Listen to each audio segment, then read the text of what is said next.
Olá a todos, sejam muito bem-vindos ao meu canal. Eu sou a Eduarda e aqui neste canal você aprende sobre a história de Angola.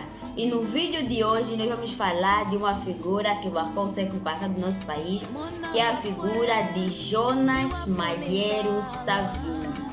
Então, sem mais delongas, eu gostaria de te convidar, por favor, a curtir e a se inscrever no canal. Então, vamos ao vídeo.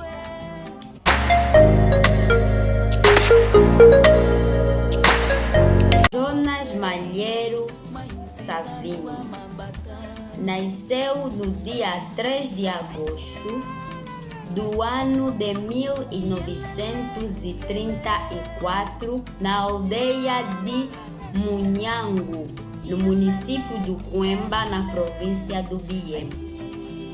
Ele é filho de Lote Malheiro Savimbi, que na altura era um funcionário dos caminhos de ferro de Benguela e também pastor da Igreja Evangélica Congregacional em Angola, que na altura era dirigida por missionários americanos. Savimbi nasceu em Munhango, mas cresceu em Chileço, onde frequentou o primeiro e o segundo ciclo do ensino primário e do ensino secundário. Mas, naquela altura, como as escolas protestantes não eram reconhecidas pelo governo, Savimbi teve de ir ao Bié para repetir o ensino secundário. Savimbi teve destaque acadêmico, o que lhe permitiu ganhar uma bolsa de estudos para a Igreja Evangélica Congregacional em Angola, na altura dirigida por missionários americanos, para que ele pudesse ir a Portugal para fazer medicina. Isto no ano de 1958, aos 24 anos.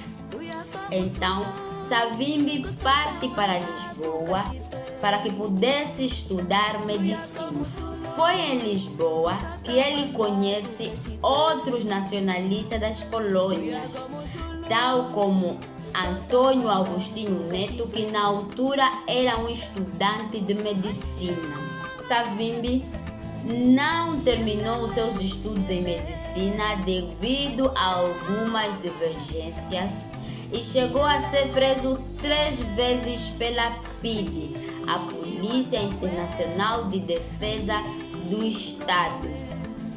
Foi em Portugal também que que os estudantes de outras colônias começam a se reunir para discutir políticas e ideias anticoloniais.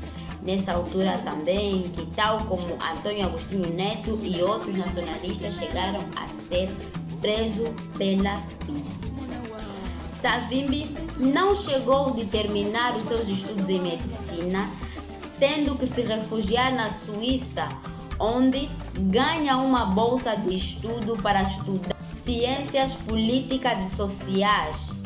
Foi nesta altura que ele aperfeiçoou o seu domínio na língua inglesa e na língua francesa. Sim, Savimbi falava fluentemente o inglês, o francês, o português e a língua umbundo, da qual ele era nativo. Civil qui se vit aujourd'hui dans notre pays, c'est un acte antipatriotique. There's a lot of pressure to say stop the war, start talking, we want stability in our country.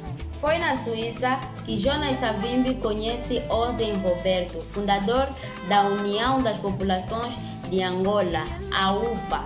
Naquela altura, Oden Roberto já era conhecido internacionalmente como um nacionalista que lutava pela independência do seu país. Oden Roberto chegou de convidar Savimbi para fazer parte da UPA. Savimbi não mostrou tanto interesse assim de fazer parte da UPA, porque naquela altura ele estava na Suíça para estudar. E esse trabalho de ativismo político exigia muito tempo, então Savimbi não mostrou muito interesse. Em setembro de 1960, Savimbi é convidado pela União dos Estudantes da África Negra para discursar em uma conferência em Kampala. Foi lá que ele conhece Tom Mboya. Depois disso, Savimbi mostra o seu interesse em fazer parte da UPA por intermédio de uma carta que ele envia à Ordem Roberto. Então, Savimbi começa a fazer parte da UPA ativamente, onde, apesar de ser um estudante na Suíça, estava sempre ativo nas atividades da UPA, onde chegou de viajar para Kinshasa, onde assumiu o cargo de secretário-geral da UPA e chegou também, por intermédio da UPA, de ir à China para receber treinamentos militares. Savimbi, depois de um certo período longo na UPA, chegou de ter algumas divergências de ideia com Ordem Roberto. Então, decide sair da UPA para integrar-se à JMPLA. Então, Savimbi começa a fazer parte da JMPLA, aonde não ficou por muito tempo e no ano de 1960 funda a UNITA. Nos primeiros anos, a UNITA lutava pela libertação do seu país, Angola, que na altura estava sob domínio do colônio português, tal como faziam as outras organizações políticas que existiam naquela altura, como o MPLA e o FNLA. Depois da Revolução em Portugal, em janeiro de 75, foi assinado o Acordo de Alvor. Tinha como objetivo o desencadeamento de eleições em outubro do mesmo ano e que neste período de tempo iria governar um país, um governo intermediário na qual seria composto pelos 3 partidos. No Algarve, finalmente, o MPLA, a FNLA e a UNITA, agora reunidos, assinaram com o governo português o acordo que leva à independência de Angola. O que não chegou a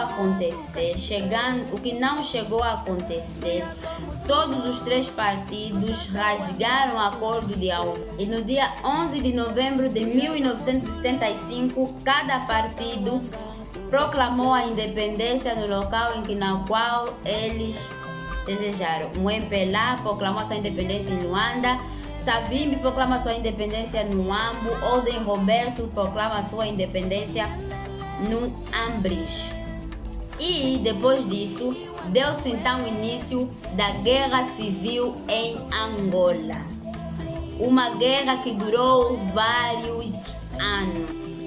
Savimbi não aceitou o MPLA como governo legítimo, pois naquela altura o MPLA era o único partido que a sua independência foi reconhecida internacionalmente. E neste período de guerra civil, a UNITA procurou ajuda externa para lutar contra o MPLA, tal como o MPLA fez, também procurou ajudas externas. Naquela altura, o mundo vivia sob a influência de 2 potências que queriam expandir as suas influências entre vários países, o que foi denominado de Guerra Fria. Então, naquela altura, a União Soviética dava apoio ao MPLA e os Estados Unidos davam apoio ao Jonas Malheiro Savimbi com seu partido. E com estes 2 apoios, os 2 partidos obtinham armamento para que pudessem lutar um contra o outro para ver que quem ganhasse dominaria o país definitivamente. Cada organização, tanto o MPLA como a UNITA, tinham a sua influência sobre o país. O MPLA dominava a capital do país e já a UNITA dominava mais o interior do país, onde chegou a ter uma organização que era as Jambas. No ano de 1985, chegou de receber altos funcionários da CIA na Jamba. Altos funcionários da CIA, vocês que da CIA. No ano de 1986, Savimbi chegou a ser recebido pela Casa Branca pelo presidente Ronald.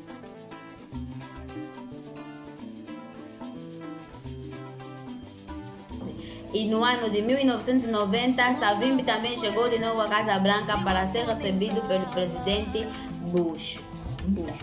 E neste período de viagens de ida e volta, Angola ainda assim vivia um período de guerra civil.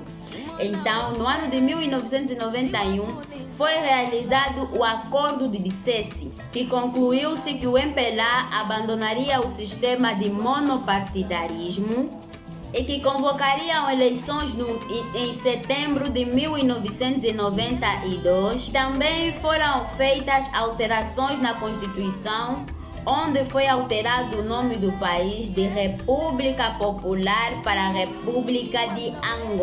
Senhor Primeiro-Ministro do Governo Português, neste momento solene tenho a subida honra, em nome da UNITA e das forças que eu represento. Então, os dois partidos saíram do Acordo de Bicesse com a ideia de realizar eleições em setembro de 92. O que chegou de ser realizado em 1992 foi realizado as primeiras eleições aqui em Angola. E neste período de tempo houve um cessar-fogo no nosso país e foram realizadas as eleições.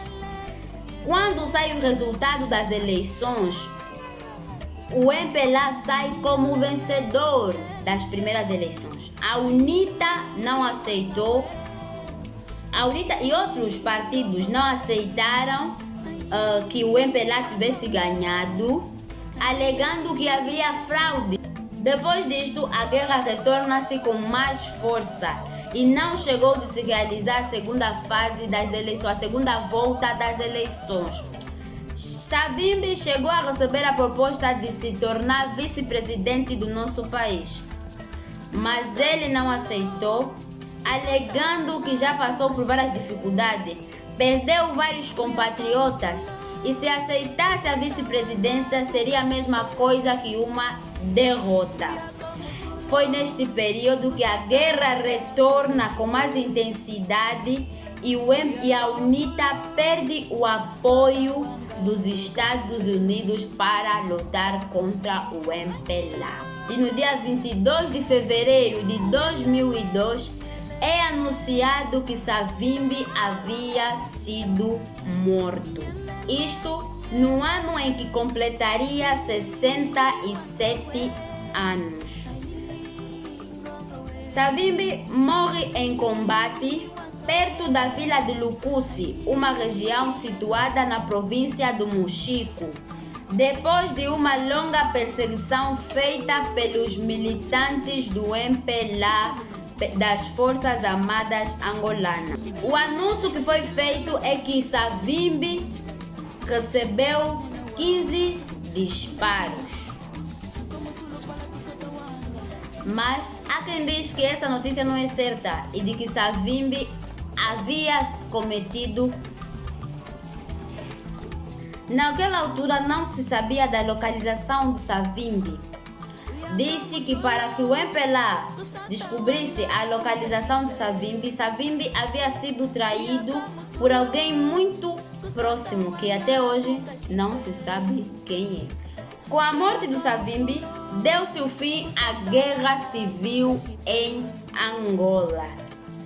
Durante muito tempo, via-se Savimbi desse modo, um bárbaro que o que ele queria apenas era lutar por poder. Mas não é bem assim. Toda a história tem toda a história tem dois lados. Toda a história tem dois lados. E a do Savimbi nós precisamos estudar muito mais. Eu não sei qual é o pensamento que vem na tua cabeça quando você se refere à imagem do Savimbi, mas até hoje muita coisa que muitos angolanos se perguntam é como é que seria o nosso país se a UNITA tivesse ganho as eleições. Fica com essa pergunta na cabeça.